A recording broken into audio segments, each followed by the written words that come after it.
지난 9.13 대책 이후 집값 폭락을 예견했던 부동산 시장. 하지만 집값은 반등을 하고 있죠.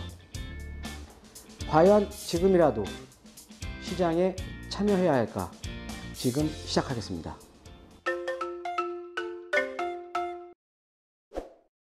네, 안녕하십니까. 드림부동산투자연구소 정창래입니다.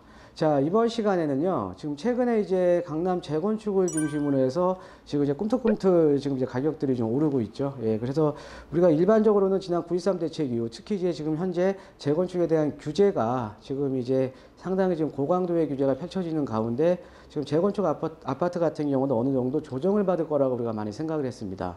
자, 그런데 올 초를 거쳐서 지금 5월 달까지 해서 이제 많이 지금 회복을 하고 있는 모습을 보이고 있거든요. 자, 그래서 지금 이제 시장 참여자들, 지금 매도자들이나 매수자들이나 아니면 재건축이라던가 아니면 실수요자 입장에서 지금 아파트라던가 주택을 보셨던 분들은 상당히 지금 혼란에 있는 모습을 많이 보이고 있어요. 예. 집값이 떨어질 거라고 생각을 했는데 집값이 떨어지지는 않았다라는 거죠. 예. 그래서 오늘은 그에 대한 원인하고요. 또 시장에 대한 현황과 그 다음에 지금이라도 집을 사야 되나, 예, 이런 주제를 가지고 한번 강의를 진행을 하도록 하겠습니다. 자, 한번 이제 볼게요. 지금 먼저 시장에 대한 현황을 한번 살펴보면요. 자, 강남 재건축을 중심으로 해서 9.13 대책 전후로 지금 대부분의 재건축 아파트들이 가격이 회복을 했습니다. 자, 음마 아파트도 마찬가지고요. 그 다음에 이따가 제가 또 데이터를 보여드릴 텐데, 뭐 이제 잠실중흥 5단지라던가 이런 대표적인 재건축 아파트들이 지금 9.13 대책 전후로 해서 가격이 거의 다 회복을 했다라는 거죠. 자, 그 다음에 이제 두 번째를 보면, 자, 제가 요즘에 이제 상담을 해보면요. 이런 상담들이 많아요. 이 9.13 대책 이후에 집을 이제 이제 가격이 떨어지면은 이제 주택을 좀 매입을 하려고 했는데, 실질적으로 내가 시장에 나가보니까 가격은 빠진 게 없다라는 거죠. 예, 가격은 빠진 게. 그래서 실질적으로 어떻게 보면은 가격 하락한 거는 상대적으로 좀 적다라는 거죠. 예, 이런 내용이고요.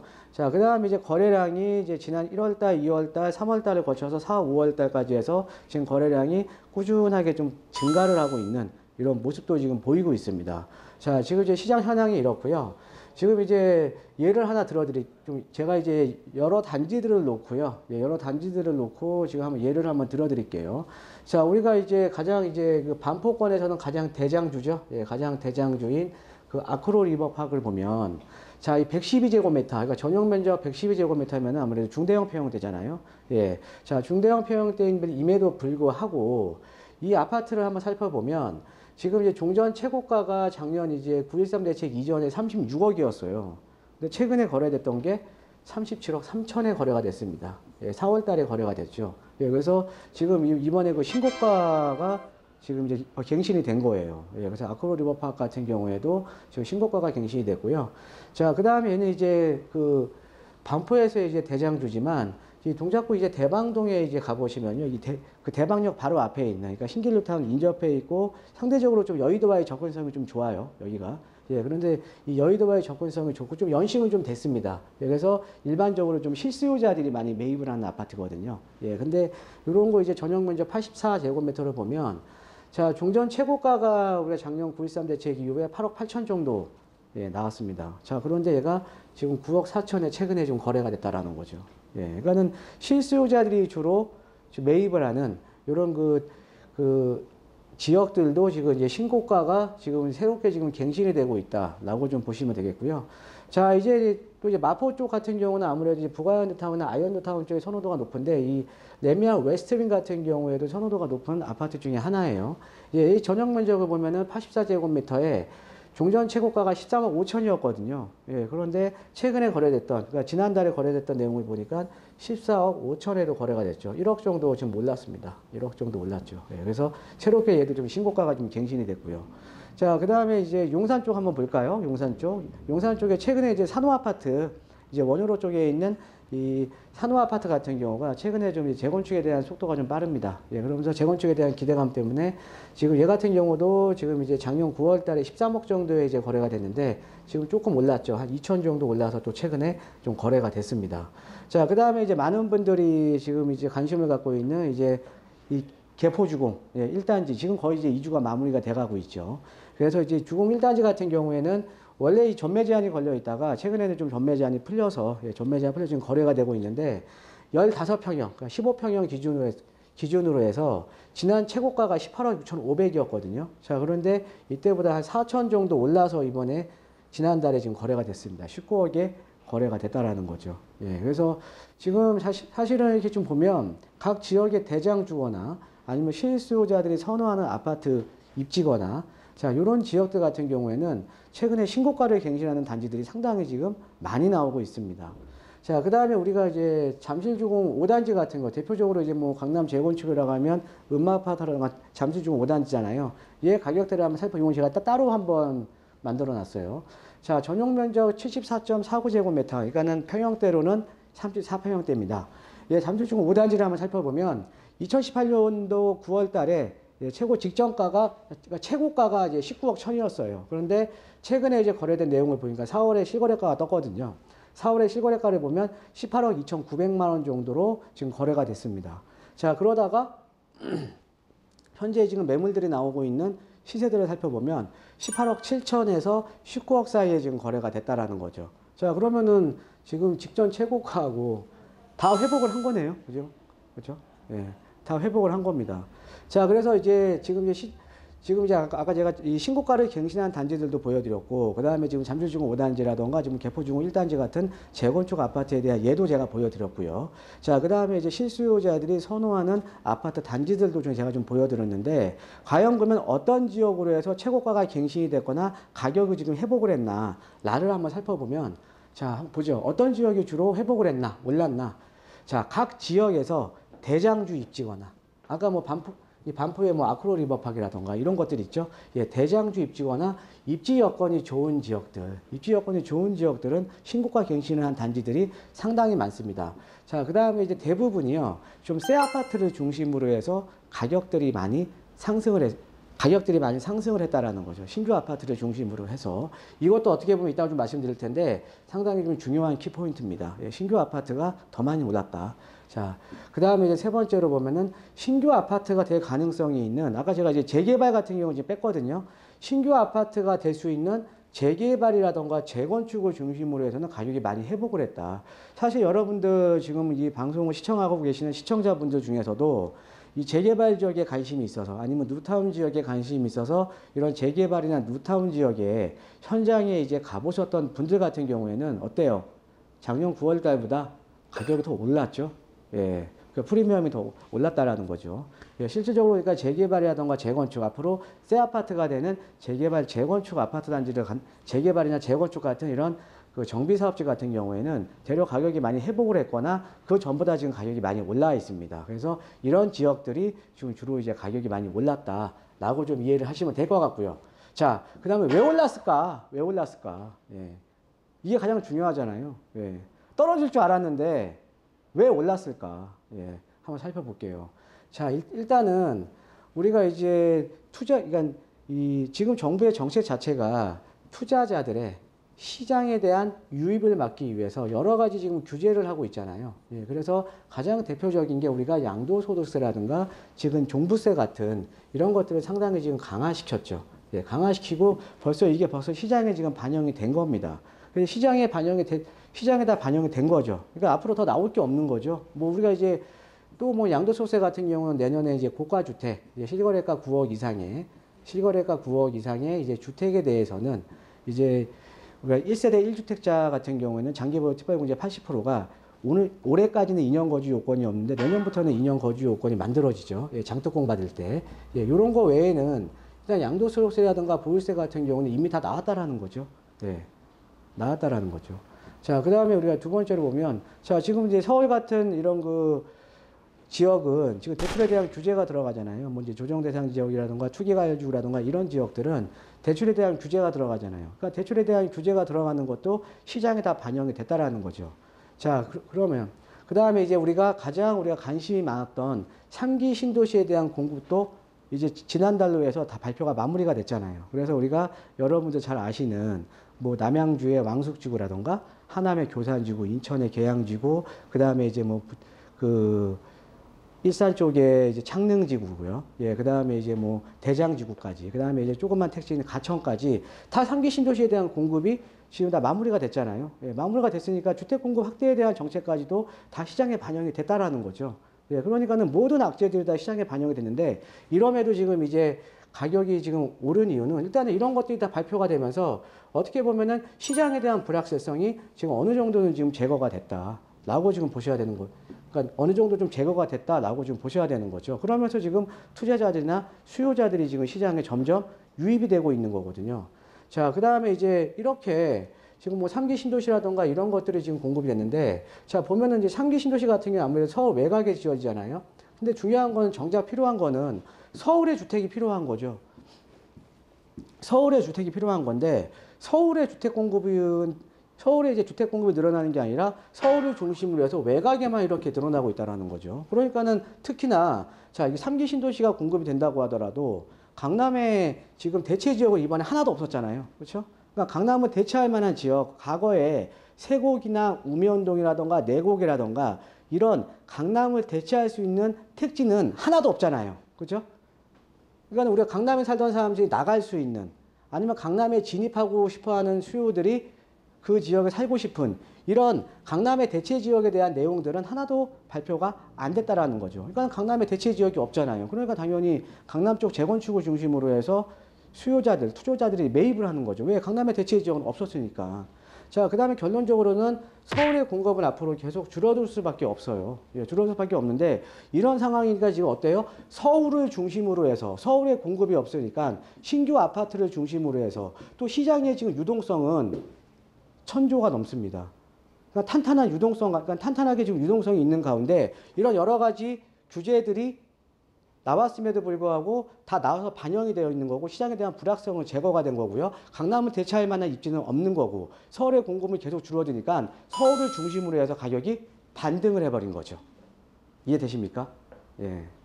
자, 그래서 지금 앞으로 보면 시장은 지금 어떻게 되냐. 지금 보시면 말 그대로 예, 서울 특별시가 됐습니다. 자, 우리가 서울은 특별시죠. 예, 서울은 특별한 공간이 돼버렸죠.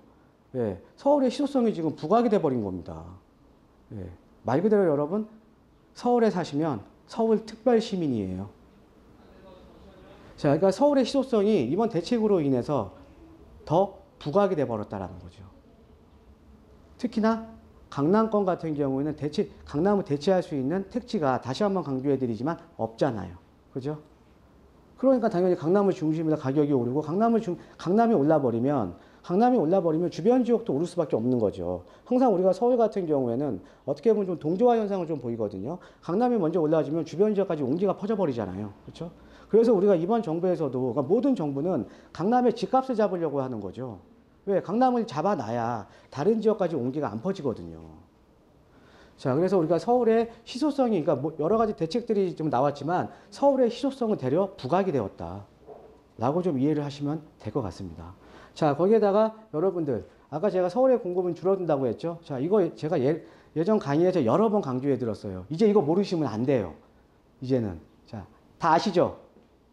자, 그런데 또, 항상 이제 제 강의를 보시면 오셨던 분들이 저랑 상담을 하거든요. 그러면 이제 뭐 유튜브라던가 제 방송을 보고 오셨다라고 말씀해요. 그럼 제가 유튜브에서 제가 이거 말씀드렸는데 기억 안 나세요? 아니면 방송에서 제가 이거 말씀드렸는데 기억 안 나세요? 이러면 기억이 안 난대요. 그래서 항상 새롭대요. 그래서 그런 분들을 위해서 한 번만 더 강의해 드릴게요. 자, 이런 거죠. 지금 현재 재개발이라던가 재건축에 대한 규제가 들어가고 있습니다. 이 재건축 같은 경우에는 재초안이라던가 아니면 안전진단 기준이 강화가 되면서 지금 세금에 대한 부담이 늘어나고 안전진단 기준이 강화되면서 지금 재건축 연한을 갓 채운 단지들이 안전진단을 통과하기가 상당히 어려워요.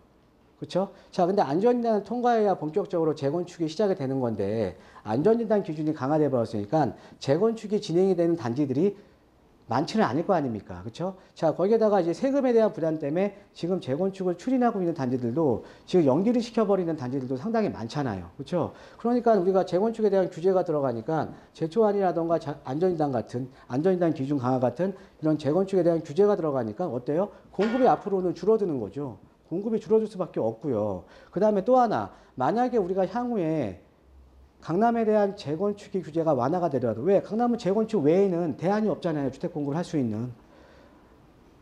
그러면 언젠가는 완화가 되겠죠. 자, 완화가 되더라도 자, 중요한 거는 총량을 보면요. 강남에 이제 저층 재건축 끝났어요. 5층짜리 재건축 끝났다라는 거죠, 거의. 그럼 앞으로 가는 거는 중층 재건축이에요. 자, 그럼 저층에서 중층 재건축으로 넘어간다? 어떤 의미입니까? 과거에 비해서 일반 분양 물량이 현저하게 줄어드는 겁니다. 그러니까 당연히 재건축을 통한 주택 공급은 줄어들 수밖에 없는 거고요. 그 다음에 재개발 같은 경우에도 지금 이제 임대주택 의무 비율 확대라든가 이런 것들이 이제 실질적으로 이제 진행이 되게 되면 어때요? 임대주택을 더 많이 지어야 되니까 사업성이 떨어지죠. 그럼 재개발을 포기하는 단지들도 많고 임대주택을 지으는 만큼 일반 분양분이 적어지잖아요. 그죠? 그러니까 재개발로 인한 신규 아파트 공급이 줄어들 수밖에 없는 거죠. 얘는 지금 단적인 예고요. 또 하나는 재개발에 대한 패러다임이 지금 바뀌었다라고 제가 여러 번 강조해 드렸죠.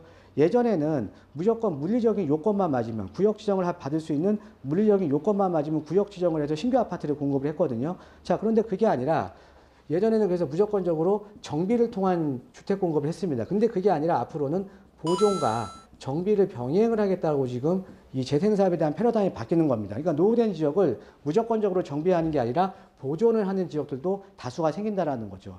그럼 보존을 한다라는 거는 그냥 말 그대로 보존이잖아요. 그 지역을.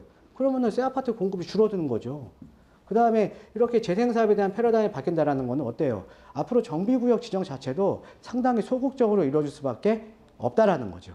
예, 그러니까 당연히 새 아파트 공급이 줄어드는 거고 우리가 여러 전문가들이 말하는 자, 서울의 주택 공급이 없으니까 서울에 공급을 안 해주면은 언젠가는 또 가격이 폭등할 수밖에 없다라는 얘기가 계속 나오고 있는 겁니다. 그러니까 재개발이나 재건축 같은 이런 정비사업에 대한 규제를 완화를 해줘서 어느 정도 공급이 되게끔 만들어줘야 전체적인 주택 공급이 전체적인 이제 주택 시장이 좀 안정이 된다라는 얘기가 나오는 거죠. 예, 그런데 계속 지금 규제를 하고 있잖아요. 그렇죠? 예. 자, 그래서 이것도 한번 생각을 해보셔야 되고요. 자, 그 다음에 하반기 이번에 이제 한은에서 지금 한국은행에서 지금 언급을 했죠. 예. 지금 이제 경제 상황이 좀 안 좋아지니까 지금 하반기에 금리 인하에 대한 가능성이 상당히 높습니다. 자, 금리가 인하가 되면 어때요? 당연히 좀 부동산 시장은 올라가겠죠. 상승하겠죠. 그렇죠? 예. 자, 이렇게 하반기 금리 인하에 대한 가능성도 상당히 높고요. 또 하나가요. 지금 토지보상금입니다. 토지보상금. 그러니까 앞으로 이제 3기 신도시도 토지보상을 해줘야 되는 거고, 그 다음에 올해 지금 이제 수도권 지역에서 풀리는 토지보상금이 약 한 10조 정도가 됩니다. 거기다가 3기 신도시까지 하면 한 40조 정도가 풀려요. 2년 안에. 자, 그러면 이 수도권 지역에서 돈이 풀리면 이 보상금이 어디로 가겠습니까? 핵심 지역으로 가겠죠. 그렇죠? 핵심으로 항상 갈 거 아닙니까? 서울로 올 거 아닙니까? 그러니까 이것도 무시 못 한다라는 거죠. 토지보상금 자체도. 그러니까 우리가 이런 서울에 대한 희소성이 부각이 되고 재개발 재건축 규제로 인한 신규 아파트 공급이 앞으로 줄어드는 거 다 알고 있는 사실이에요. 그 다음에 하반기에 금리까지 인하되고요. 그 다음에 토지보상금은 어디로 와요? 서울로 올 수밖에 없다라는 거죠. 근데 어떻게 주택가격이 폭락을 할 수가 있습니까? 그러니까 지금 가격이 반등을 하고 있는 겁니다. 자, 마지막으로 하나 한번 생각해 볼게요. 어젠가 이제 박원순 시장이 어느 이제 세미나를 하면서 자, 강남 지역에서 주민들이 재건축에 대한 것들을 요청하는 것은 100% 공감을 한다. 라고 했습니다. 자, 그런데 그래서 강남에 재건축을 해야 되는 것은 맞다. 라는 의미죠. 자, 그런데 재건축을 지금 우리가 뭐 심의 같은 경우도 지금 연기시키고 심의를 질질 끄는 이유는 강남 재건축에 대한 것들을 지금 계속 규제를 하는 이유는 강남 재건축을 풀어주면 당연히 집값 상승이 문제라는 거죠. 그러니까 우리가 강남의 재건축을 통한 주택 공급은 지금 인정을 하는 거예요. 이거밖에 없다라는 거. 그런데 이거를 풀어주면 집값이 상승을 한다라는 거죠. 집값이. 이거는 지금 지자체장이라던가 정부는 이걸 모를까요? 다 알고 있는 사실입니다. 근데 어찌됐든 집값은 막고는 봐야 되는 거죠. 그런데 언제까지 막을 수 있냐는 거죠. 항상 그런 겁니다, 여러분. 우리가 이 부동산 시장은요, 정부에 보이지 않는 손, 어떻게 보면 보이는 손이에요. 그죠? 왜? 정책이라는 게 발표가 되니까. 그러니까 이 부동산 시장은 의식주와 관련된 거기 때문에 정부의 손이 항상 개입을 합니다.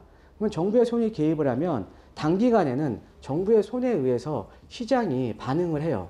그런데 아직까지 우리가 기존의 과거의 부동산 시장을 봤을 때도요. 정부의 정책이 시장을 이긴 적은 한 번도 없습니다.